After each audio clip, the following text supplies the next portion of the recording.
আসসালামু আলাইকুম ওরহমতুল্লাহ। বন্ধুরা, প্রত্যেক মানুষের একটি চূড়ান্ত গন্তব্য আছে, তা হলো মৃত্যু। কিন্তু মৃত্যুর পর আরেকটি সত্য আছে যা প্রত্যেক ব্যক্তির জন্য অপেক্ষা করছে, কেয়ামত। আল্লাহ তাআলা কোরআনে বলেছেন, কেয়ামতের সময় অবশ্যই আসবে, এতে কোনো সন্দেহ নেই। সূরা গাফিরে এর উল্লেখ এসেছে।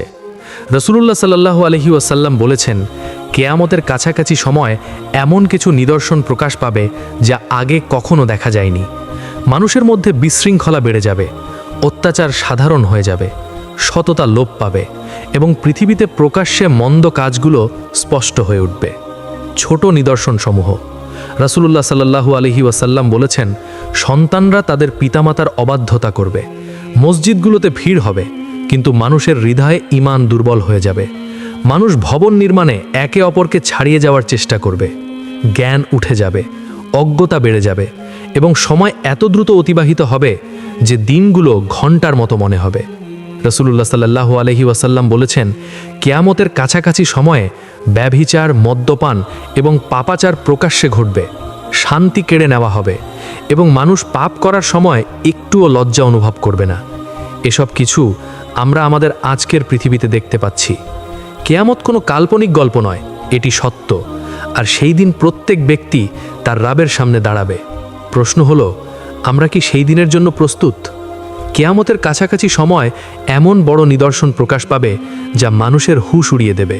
রাসূলুল্লাহ সাল্লাল্লাহু আলাইহি ওয়াসাল্লাম বলেছেন, কেয়ামত ততক্ষণ পর্যন্ত আসবে না যতক্ষণ না তোমরা এই 10টি বড় নিদর্শন দেখবে। সহিহ মুসলিমে এর উল্লেখ এসেছে। সবচেয়ে বড় ফিতনা হবে দাজ্জাল। রাসূলুল্লাহ সাল্লাল্লাহু আলাইহি ওয়াসাল্লাম বলেছেন, দাজ্জালের চেয়ে বড় ফিতনা মানবজাতির উপর কখনো আসেনি।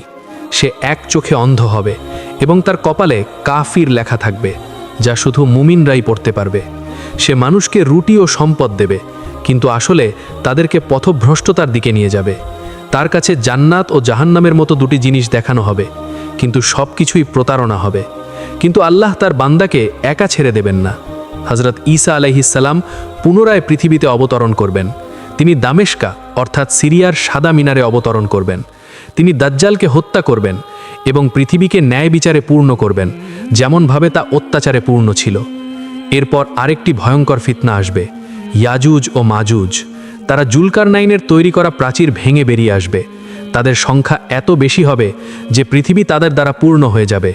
তারা সব কিছু খেয়ে ফেলবে, রক্তপাত করবে এবং মানব জাতিকে ধ্বংস করবে। শুধুমাত্র আল্লাহর রহমতের মাধ্যমে তাদের সমাপ্তি ঘটবে। তারপর 3টি বড় ভূমিকম্প হবে, একটি পূর্বে, একটি পশ্চিমে এবং একটি আরবে। পৃথিবী মানুষকে গ্রাস করবে। যে শিশুও থাকবে তার হৃদয়ে ভয় বসে যাবে। আল্লাহ কোরআনে বলেছেন, আকাশ থেকে ধোঁয়া বের হবে যা মানুষকে ঘিরে ফেলবে। সূরা দুখানে এর উল্লেখ এসেছে। এই ধোঁয়া সবাইকে ঘিরে ফেলবে। মুমিনদের সামান্য কষ্ট হবে, কিন্তু কাফির ও অত্যাচারীরা দম বন্ধ হয়ে মারা যাবে। তারপর সেই দিন আসবে যখন সূর্য পশ্চিম দিক থেকে উদিত হবে। সেই সময় তওবার দরজা বন্ধ হয়ে যাবে। যে ব্যক্তি তখন ঈমান আনবে বা তওবা করবে তার তওবা কবুল হবে না। আল্লাহ একটি অদ্ভুত প্রাণী পাঠাবেন, দাব্বাতুল আরদ।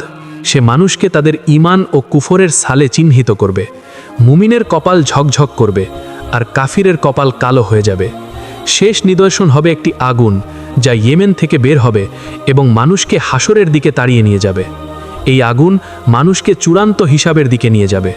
আল্লাহ তাআলা একজন ফেরেশতা সৃষ্টি করেছেন, নাম ইসরাফিল আলাইহিস সালাম। তার হাতে একটি বড় শিঙ্গা আছে। রাসূলুল্লাহ সাল্লাল্লাহু আলাইহি ওয়াসাল্লাম বলেছেন, ইসরাফিল তার ঠোঁটে শিঙ্গা লেচেছেন এবং তার দৃষ্টি আরশের দিকে স্থির, যে কখন আল্লাহর হুকুম আসবে এবং তিনি তাতে ফু দেবেন। প্রথমে শিঙ্গায় ফু দেওয়া হবে। আল্লাহ কোরআনে বলেছেন, যখন শিঙ্গায় ফু দেওয়া হবে তখন আকাশ ও পৃথিবীতে যা কিছু আছে সব মরে পড়বে, তবে তারা ছাড়া যাদেরকে আল্লাহ চান। সূরা জুমারে এর উল্লেখ এসেছে। সব কিছু ধ্বংস হয়ে যাবে, প্রতিটি জীবন্ত প্রাণী মারা যাবে, ফেরেশতা, জিন, মানুষ সবাই ফানা হয়ে যাবে। শুধু আল্লাহ বাকি থাকবেন, যিনি চিরজীবী। সেই সময় আল্লাহ বলবেন, আজ রাজত্বের মালিক কে? এবং তিনি নিজেই উত্তর দেবেন, শুধু আল্লাহ, যিনি এক এবং অপ্রতিরোধ্য। তারপর ইসরাফিল আলাইহিস সালাম দ্বিতীয়বার শিঙ্গায় ফু দেবেন। তখন সমস্ত সৃষ্টি আবার জীবিত হয়ে উঠবে। কোরআনে আছে, তারপর আবার শিঙ্গায় ফু দেওয়া হবে। তখন হঠাৎ সবাই জীবিত হয়ে তাকিয়ে থাকবে। সমস্ত মানুষ একটি ময়দানে একত্রিত হবেন। রাসূলুল্লাহ সাল্লাল্লাহু আলাইহি ওয়াসাল্লাম বলেছেন, কিয়ামতের দিন মানুষ নগ্ন, খালি পায়ে এবং ক্ষত নাভিহীন অবস্থায় উত্থিত হবেন। সাহি বুখারিতে এর উল্লেখ এসেছে। আর সূর্য মাত্র 1 মাইল উপরে থাকবে। মানুষ তাদের ঘামে ডুবে থাকবে, কারো ঘাম হাঁটু পর্যন্ত, কারো কোমর পর্যন্ত, আর কারো গলা পর্যন্ত। আল্লাহ কোরআনে বলেছেন, সেই দিন মানুষ তার ভাই, তার মা বাবা, তার স্ত্রী ও সন্তানদের থেকে পালাবে। প্রত্যেকের নিজের চিন্তা তাকে দুশ্চিন্তায় ফেলে দেবে। সূরা আবাসায় এর উল্লেখ এসেছে।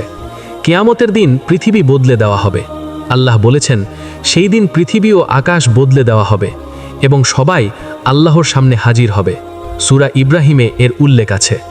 কারো কাছে কোনো গাছ থাকবে না, কোনো ছায়া থাকবে না, শুধু একটি ছায়া থাকবে, আল্লাহর আরশের ছায়া, যা তাদের জন্য হবে যাদের হৃদয় ঈমান দিয়ে পূর্ণ ছিল। মানুষ হিসাবের অপেক্ষায় দাঁড়িয়ে থাকবে। দিনের পর দিন নয়, বছরের পর বছর তাদের ঘাম ঝরবে, কিন্তু আল্লাহর হুকুম আসবে না। তখন মানুষ একে অপরকে বলবে, কেউ তো থাকুক যে আল্লাহর কাছে গিয়ে হিসাব শুরু করার জন্য বলবে। মানুষ প্রথমে হজরত আদম আলাইহিসসালামের কাছে যাবেন, তারপর নূহ আলাইহিসসালাম, ইব্রাহিম আলাইহিসসালাম, মুসা আলাইহিসসালাম এবং ঈসা আলাইহিসসালামের কাছে। প্রত্যেক নবী বলবেন, আজ আমার জন্য, আমার নিজের জন্য। তারপর মানুষ রাসূলুল্লাহ সাল্লাল্লাহু আলাইহি ওয়াসাল্লামের কাছে আসবেন। তিনি বলবেন, আমি এর জন্য আছি। তারপর তিনি সিজদায় পড়ে যাবেন, আর আল্লাহ তাকে এমন একটি মর্যাদা দেবেন যা আর কাউকে দেওয়া হয়নি। তার শাফাআতের মাধ্যমে হিসাব শুরু হবে। তারপর প্রত্যেক ব্যক্তিকে তার আমলনামা দেওয়া হবে। কোরআনে আছে, যাকে তার আমলনামা ডান হাতে দেওয়া হবে সে আনন্দে বলবে, নাও আমার আমলনামা পড়ো। আর যাকে তার আমলনামা পিছন থেকে দেওয়া হবে সে চিৎকার করে বলবে, হায় আমার ধ্বংস। আল্লাহর সামনে একটি তুলা বা মিজান রাখা হবে। প্রতিটি আমল, ছোট বা বড়, তাতে ওজন করা হবে। রাসূলুল্লাহ সাল্লাল্লাহু আলাইহি ওয়াসাল্লাম বলেছেন, দুটি জিনিস ওজনে সবচেয়ে ভারী হবে। 1, আল্লাহর জিকির, 2, উত্তম আখলাক। সেই দিন কোনো জুলুম হবে না, সব কিছু ন্যায়ভাবে ওজন করা হবে। সেই দিন জিহ্বা বন্ধ করে দেওয়া হবে, হাত ও পা সাক্ষ্য দেবে। কোরআনে আছে, আজ আমরা তাদের মুখ বন্ধ করে দেব। তাদের হাত আমাদের সাথে কথা বলবে এবং তাদের পা সাক্ষ্য দেবে যা তারা অর্জন করেছে। সূরা ইয়াসিনে এর উল্লেখ আছে। জাহান্নামের উপর একটি সেতু থাকবে, পুলসিরাত। রাসূলুল্লাহ সাল্লাল্লাহু আলাইহি ওয়াসাল্লাম বলেছেন, এই সেতু চুলের চেয়েও সরু এবং তলোয়ারের চেয়ে ধারানো। মুমিনরা এটি বিদ্যুতের গতিতে পার হবে। কেউ কেউ পড়ে গিয়েও বেঁচে যাবে, আর কেউ কেউ সরাসরি আগুনে পড়বে। প্রত্যেকে তার আমলের হিসাবে এটি পার হবে। যে মুমিনরা পুলসিরাত পার হবে তাদেরকে রাসূলুল্লাহ সাল্লাল্লাহু আলাইহি ওয়াসাল্লাম তার হাউজে কাউসারে ডাকবেন।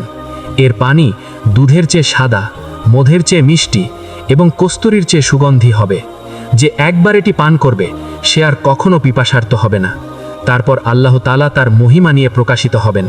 কোরআনে আছে, তোমার রবের আগমন হবে এবং ফেরেশতারা সারিবদ্ধভাবে দাঁড়াবে। সূরা ফাজরে এর উল্লেখ আছে। সেই সময় সবাই হাঁটু গেড়ে বসে তাদের রবের ফায়সালার অপেক্ষা করবে।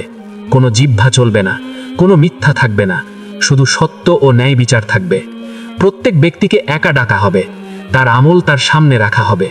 আল্লাহ বলেছেন, প্রত্যেক আত্মা তার সাথে একজন হাঁক দেওয়ার ব্যক্তি এবং একজন সাক্ষী নিয়ে আসবে, আর তাকে বলা হবে, তুমি দুনিয়ায় এসব করেছিলে। সূরা কাহফে এর উল্লেখ আছে। আল্লাহর রহমতই সবচেয়ে বড়। রাসূলুল্লাহ বলেছেন, কারো আমল তাকে জান্নাতে নিয়ে যাবে না, বরং শুধুমাত্র আল্লাহর রহমতের মাধ্যমে কেউ জান্নাতে যাবে।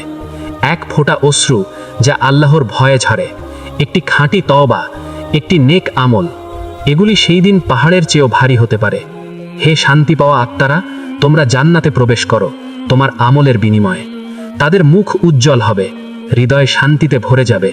কোরআনে আছে, তারা জান্নাতে প্রবেশ করবে যেখানে নদীগুলো প্রবাহিত হবে এবং তারা সেখানে চিরকাল থাকবে। সূরা মুহাম্মদে এর উল্লেখ আছে। জান্নাতে কোনো বাধা থাকবে না, কোনো মৃত্যু থাকবে না, কোনো দুঃখ থাকবে না। সেখানে প্রতিটি মুহূর্ত আনন্দে ভরপুর থাকবে। রাসূলুল্লাহ বলেছেন, আল্লাহ জান্নাতে এমন জিনিস প্রস্তুত করেছেন যা কোনো চোখ দেখেনি, কোনো কান শোনেনি এবং কোনো হৃদয় কল্পনাও করেনি। সেখানকার মানুষ তরুণ হবে, সুন্দর হবে এবং চিরকাল বেঁচে থাকবে। জান্নাতের সবচেয়ে বড় পুরস্কার হবে আল্লাহর দিদার। রাসূলুল্লাহ বলেছেন, যখন জান্নাতীরা জান্নাতে প্রবেশ করবে, আল্লাহ তাদের জিজ্ঞেস করবেন, তোমাদের আর কিছু চাই? তারা বলবে, আপনি আমাদের সব কিছু দিয়েছেন। তখন আল্লাহ তার পর্দা সরিয়ে দেবেন এবং মানুষ তার রাবের দিদার করবে। এটি হবে সবচেয়ে বড় শান্তি। আর যারা মিথ্যা বলতো তাদের ধরো এবং জাহান্নামে নিক্ষেপ করো। সূরা সাফফাতে এর উল্লেখ আছে। তাদের মুখ কালো হয়ে যাবে, তাদের চোখ ভয়ে ফেটে যাবে, তাদের শিকল দিয়ে বাঁধা হবে এবং আগুনে প্রবেশ করানো হবে। জাহান্নামের আগুন দুনিয়ার আগুনের চেয়ে ৭০ গুণ বেশি তীব্র। রাসূলুল্লাহ সাল্লাল্লাহু আলাইহি ওয়াসাল্লাম বলেছেন, জাহান্নামের সবচেয়ে হালকা শাস্তি তার জন্য হবে যার পায়ের নিচে দুটি আগুনের অঙ্গার রাখা হবে, যা থেকে তার মাথা ফুটতে থাকবে। সেখানে মৃত্যু নেই, স্বস্তি নেই, শুধু হতাশা ও অনুশোচনা। রাসূলুল্লাহ সাল্লাল্লাহু আলাইহি ওয়াসাল্লাম বলেছেন, একজন শেষ ব্যক্তি থাকবে যে জাহান্নাম থেকে বের হবে।